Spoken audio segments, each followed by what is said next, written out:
नाज़रीन, आप YouTube channel देख रहे हैं। मैं इमरान खान हूँ। सबसे पहली खबर सुहेल अफरीदी का जो दौरा लाहौर है उसके हवाले से। जो मकसद था सुहेल अफरीदी का लाहौर आने का वो पूरा हो गया। यानी एक आधा मकसद तो पूरा हो गया आवाम के निकलने से। लोग बड़ी तादाद में निकले, हर जगह पे निकले, लोगों ने खौफ के बुत तोड़ दिए। पाकिस्तान तहरीक इंसाफ के झंडे बड़े अरसे के बाद हमें लाहौर की सड़कों पर नज़र आए।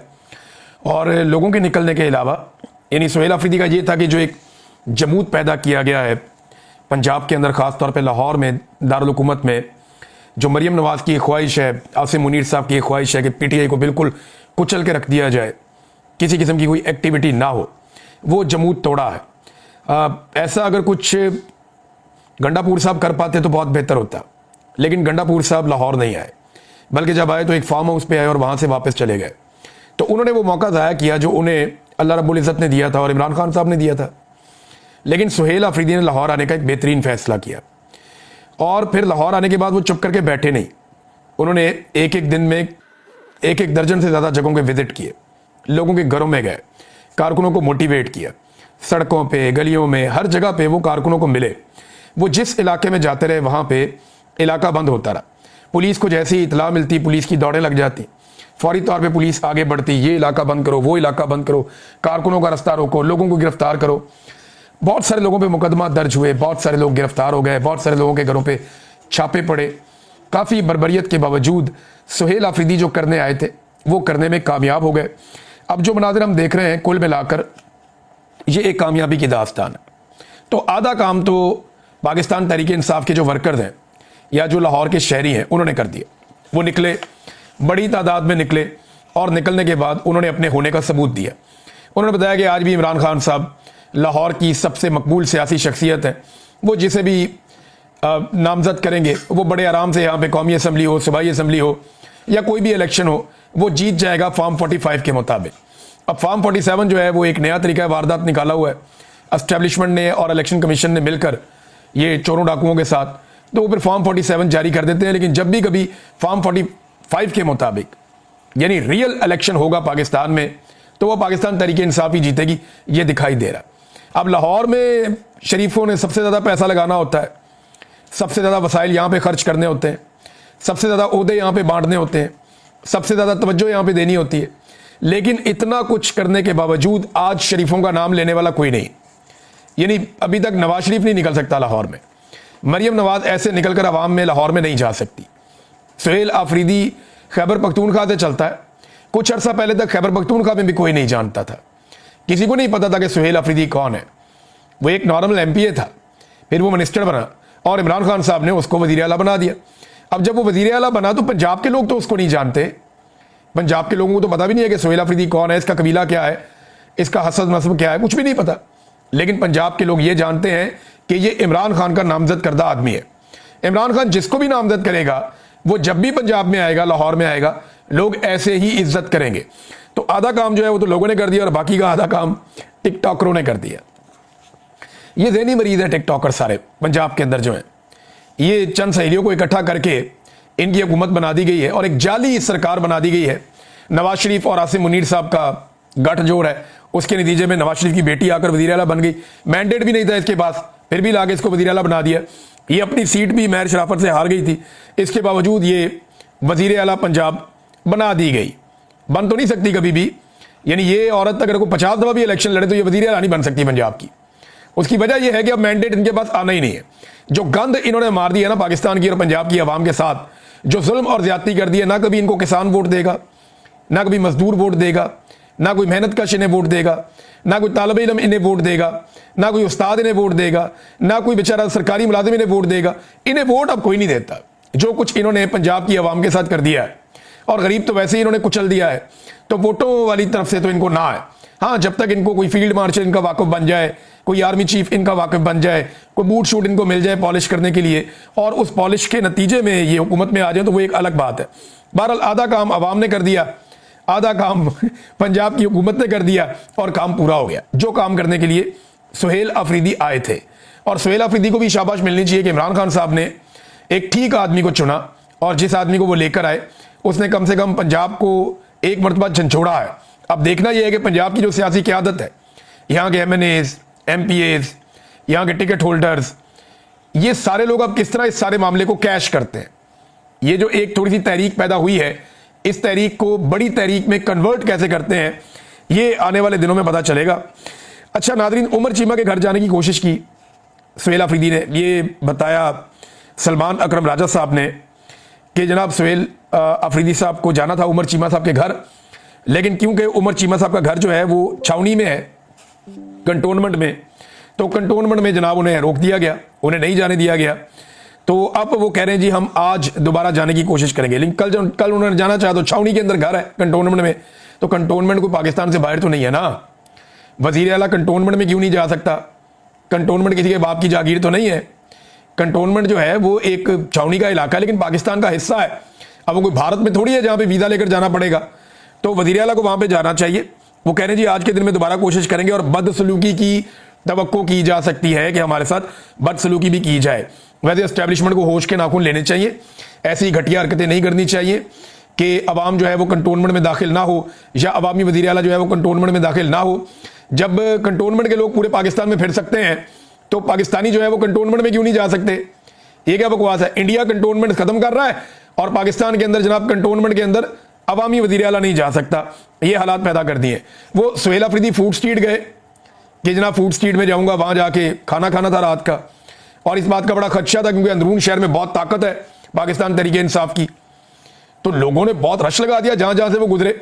सुहेल अफरीदी खुद रुक के नारे लगवाते रहे।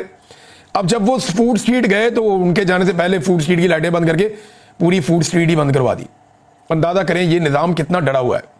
वो भैया एक बंदा खाना खाने जा रहा है, वहां बेशुमार लाइटें लगाई गई हैं, वो रात को जागने वाला माहौल है, एक मेहमान वजीर आला आया है और अगर वो फूड स्ट्रीट में जाके खाना खा लेगा तो आपको तो चाहिए था स्पेशल एहतमाम करते, वहां सिक्योरिटी का बंदोबस्त करते, वहां पे ज्यादा लाइटें जलाते, वहां के होटल वालों को कहते कि अगर ताखीर भी हो जाए तो आपने परवाह नहीं करनी, एक मेहमान वजीर आला आया उसको वहां खाना खाने देना।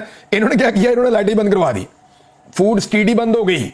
अंदाजा करें आप, ये कोई वफद आ जाए ना गैर मुल्की, छोटा मोटा कोई थर्ड क्लास मुल्क का भी कोई गवर्नर आ जाए या कोई हुक्मरान आ जाए, तो ये क्या करते हैं, ये सारी सारी रात लाइटें जला के रखते हैं।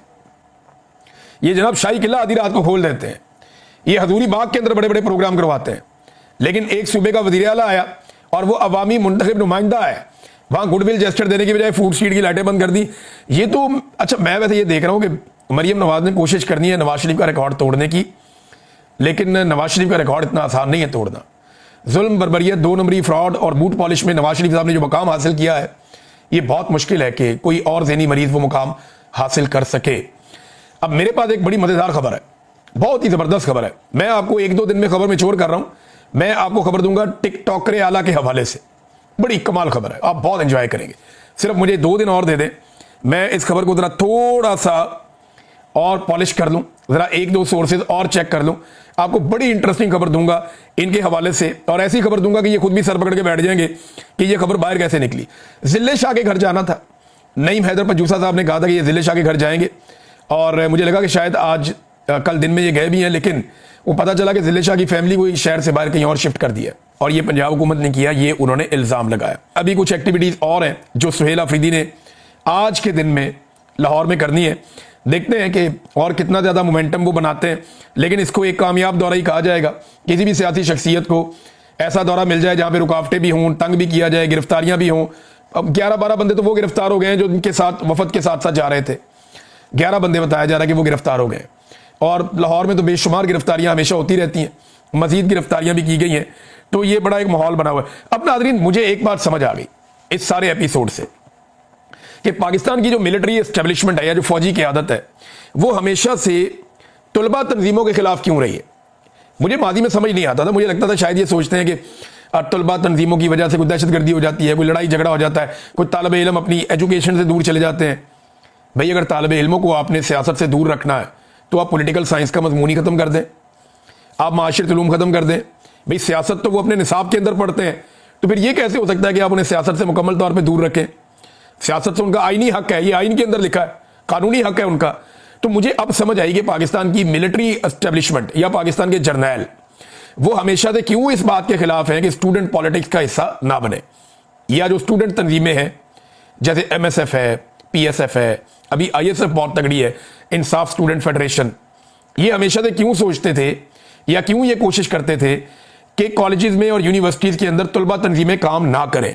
यह सुहेल अफरीदी को देखकर समझ आ रही है, यह बात मीना खान अफरीदी को देखकर समझ आ रही है, यह बात मुराद सईद को देखकर समझ आ रही है, यह बात शाहिद खटक को देखकर समझ आ रही है, ये इन नौजवानों को देखकर बात समझ आ रही है कि एक्चुअली आईएसएफ से इतना ज्यादा ये क्यों डरते हैं। और बहुत सारे नौजवान हैं, बहुत सारों के नाम मैं ले पाऊंगा, बहुत सारों के मुझे याद भी नहीं, लेकिन आईएसएफ ने जिस तरह से लीडर पैदा किए हैं और जैसे उन्होंने एस्टेब्लिशमेंट के नाक में दम किया है और जिस तरीके से उन्होंने मिच्योर पॉलिटिक्स की है, वो ये बताता है कि तलबा के सियासत में आने से क्यों पाकिस्तान के जर्नैल खौफजदा होते हैं।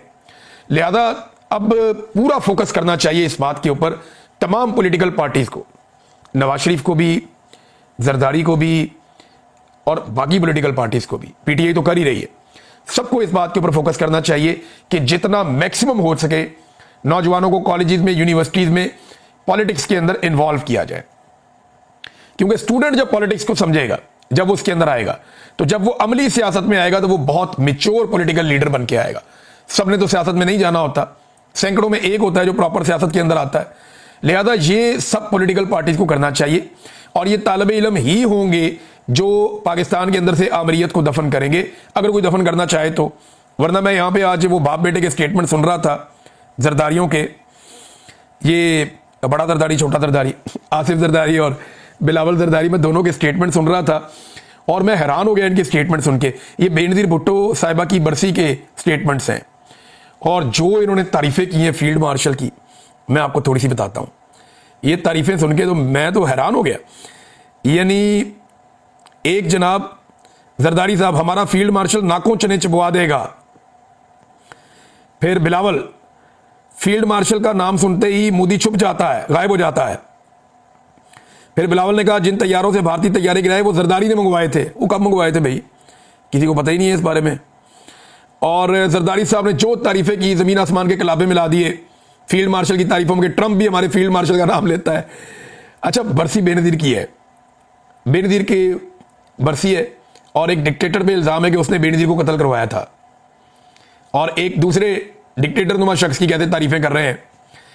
यानी एक मिलिट्री चीफ के ऊपर इल्जाम है, यानी एक ने जुल्फिकार जी भुट्टो को कत्ल करवा दिया अदालत से और एक ने बेनज़ीर भुट्टो को शहीद करवा दिया, और एक की ये दोनों बाप बेटा जमीन आसमान के खिलाफे में लाके तारीफें कर रहे हैं। ये बिलावल की तरह बात सुना को बड़ा मजा आएगा। फील्ड मार्शल साहब का नाम सुनते ही भारत का मोदी छुप ही जाता है, गायब हो जाता है। इसको एक दफा और सुना को बड़ा मजा आएगा। ये बिलावल है। फील्ड मार्शल साहब का नाम सुनते ही भारत का मोदी छुप ही जाता है, गायब हो जाता है। अच्छा, और भी बड़ी तारीफें की हैं, जरदारी ने भी बहुत तारीफें की है। अच्छा, मजा आ गया। वैसे बेनज़ीर भुट्टो अगर जिंदा होती ना अगर बेनज़ीर भुट्टो जिंदा होती ना तो पक्की लितरॉल थी।